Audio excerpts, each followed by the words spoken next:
And this morning, makakasama natin ang mga tao sa likod nito na sina Sir Ronnie Mirabuena, ang Audience Development Division Chief ng CCP at si Sir Robert Ramirez, ang Tourism Officer ng San Jose del Monte, Bulacan at Segment Director of Mali Dance. Good morning po and welcome po sa RSP. Magandang morning. Good morning, welcome. Well, we want to know about this Tara Laro Tayo. What is all about this Tara Laro Tayo and what are the inspiration and the goal of these events? Go ahead, sir. Tama po kayo. Ito ay isang programa ng CCP sa pagtataguyod ng mga katutubong sayaw. At ngayon, ang kaibahan nito ay meron tayong focus sa mga traditional at folk games. So pinagsama natin ngayon yung fusion ng sumasayaw na pero nandoon yung element nung sayaw. So ito yung pagpapatunay na ang Cultural Center of the Philippines ay nagpapahalaga sa kung paano natin payayamanin pa yung sariling kultura at sayaw natin. So yung Tara Laro Tayo ay may mga components ng dance research, documentation, at lalong-lalo na yung production ng instructional videos at gagawin yung pagtatanghal ng live event sa San Jose del Monte on June 25 para i-launch yung mismong mga instructional videos natin.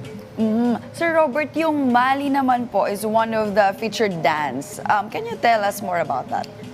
Magandang umaga. Mali is a traditional dance and game of the Dumagats of the city of San Jose del Monte. No? Matapos yung kanilang buong araw na pagtatrabaho o pagyuyuro, sila ay nagtitipon tuwing gabi sa gilid ng ilog, sa buhanginan at sa ilalim ng liwanag ng buwan. So, naglalaro sila. Typical ito na naihalin tulad sa Agawan Base. No? Ito yung, kumbaga, tinuturing ng mga dumagat na kanilang pambansang laro, kumbaga. Okay, I understand the main audience for this one ay yung mga kabataan natin. Okay, so after watching this, after being part of this, ano ang may instill na value ng mga kabataan dito? Well, for Mali, alam nyo, hindi lang siya basta laro kasi ito ay paraan ng mga elders, ng mga katutubong dumagat upang magturo ng mga values o pagpapahalaga tulad ng pakikipagkaibigan, pakikipagtulungan kasi after a long day's work, ito yung panahon ng mga dumagat na nagsasama-sama sila into one community spirit. Kaya maghalaga na sa pamamagitan ng laro na to na mapanatili natin, ay napapanatili rin yung mga kasanayan at mga kahalagahan, mga kaugalian ng tradisyon ng dumagat. And sa Tara Laro Tayo, ano ang may instill na value nito after once na nag-involve ang mga kabataan dito? Siguro po, magandang balikan na ito yung sama-sama nating paniniwala na ang mga kabataan ay may karapatan maglaro. So dito sa larong ito, sa mga sayaw na ito, madidevelop yung kanilang social skills. Mahalaga ang laro sa physical, mental, and emotional development. Lalong-lalo na ngayon, alam natin ng mga bata, kung iiwanan natin yan sa loob ng bahay, doon na lang sila no? Nakakalimutan nila yung aspect na they need to be exposed, they need to connect sa kapwa nila mga bata. Improve their social skills. Yes, oo, alam mo, online, totoo yan.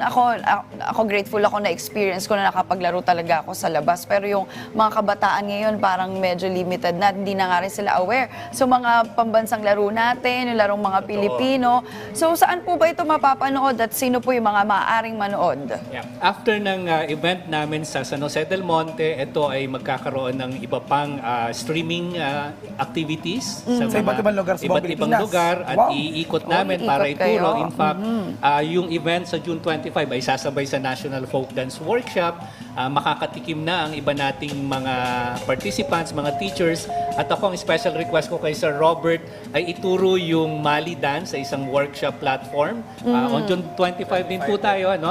Tapos ang kagandahan po nito, pati sa mga instructional learning resources sa DepEd, sa CHED, layunin namin na ito ay maisama sa kanilang mga modules, lesson plans para integrated at naka-align sa kanilang mga learning competencies. Alam niyo, very intricate yung usapin ng kasaysayan, yung buhay ng mga iba't ibang grupo sa Pilipinas. Mga indigenous group. Paano natin nasisiguro na talagang tama at ito yung dapat na value, knowledge na makuha ng mga kabataan. Paano natin siya sinasaliksik? Paano ang pagsala rito? Unahin natin po sa inyo. Ang Cultural Center of the Philippines po ay sinisigurado na sa pananaliksik ay nakikipag-dialogue, nakikipag-usap kami sa mga cultural bearers natin, local historians. Siguro mamaya si Sir Robert ay makakapag-share kung paano siya Sa mga kapatid natin lumapit, no, dumagat. sa mga Oo. dumagats para yung ipapakita natin ay hindi ito yung hula-hula or inimbento lang. Ito talaga ay may pinagdaan ng proseso sa documentation at research. Sa akin naman, 18 years ko na pong nakasama yung mga dumagat. No? Ayun. Bata pa lang po ako, nasaksihan ko po yung community talaga nila kasi taga San Jose del Monte po talaga ako. At maswerte po ako na nakasama sa mga programa ng aming local government. Kaya nagkaroon ako ng pagkakataon na makatulog, makakain, makasama talaga. At makalaro talaga sila. No? At ngayon, Pero they bilang... have this language, di ba? Yung Yes. Kabulawan ba Bulos. yun? Bulos language. So, marunong ka rin nun. Kaunti, no? Kaunti. Pero honestly, meron din po akong study and research about documenting 1,000 words ng Bulos language ng Ayun, Dumagat. Bulos language. Alam mo, napakaganda ng ganitong pamamaraan yung sa through arts, sa pagsasayaw na mas makilala pa ng mga kabataan natin ngayon yung iba't ibang mga dances, culture na nandito sa Pilipinas. Meron po ba kayong social media accounts para ma-follow din kayo ng ating mga manonood? For Sining Tanglawan, please visit and follow Sining Tanglawan ng San Jose del Monte Performing Group and City of San Jose del Monte Tourism. Okay. Habol ko lamang, no? I understand 6 dance films. So, ano pa yung iba? Bukod po sa Mali, meron tayong Cuerdas de la Bordon mula sa Cuyo, Palawan. Okay. Meron tayong Sipit-Sipit galing sa Eastern Samar. Ikembe ng Cuartero Capiz. Kasipa sa Manggis ng Marawi. At yung Buwan ng Butuan, Agusan del Norte. So, Ay, 6 po yun. No? Luzon, Visayas, and Mindanao. Ayan, kabang-abang ang mga obra na dapat ipakita dyan. Kaya sali po tayo at tayo po yung makialok dyan. Maganda po na talagang lagi natin payamanin ang ating kaalaman pagating po, siyempre sa usapin ng kultura sa Pilipinas. Maraming salamat sa pagiging bahagi po ng ating programa ngayong umaga, Sir Robert and Sir Ronnie. Pero bago tayo maghiwalay, ay may pasample sa atin ng Sining Tanglawan ng San Jose del Monte, Bulacan. Please, take it away.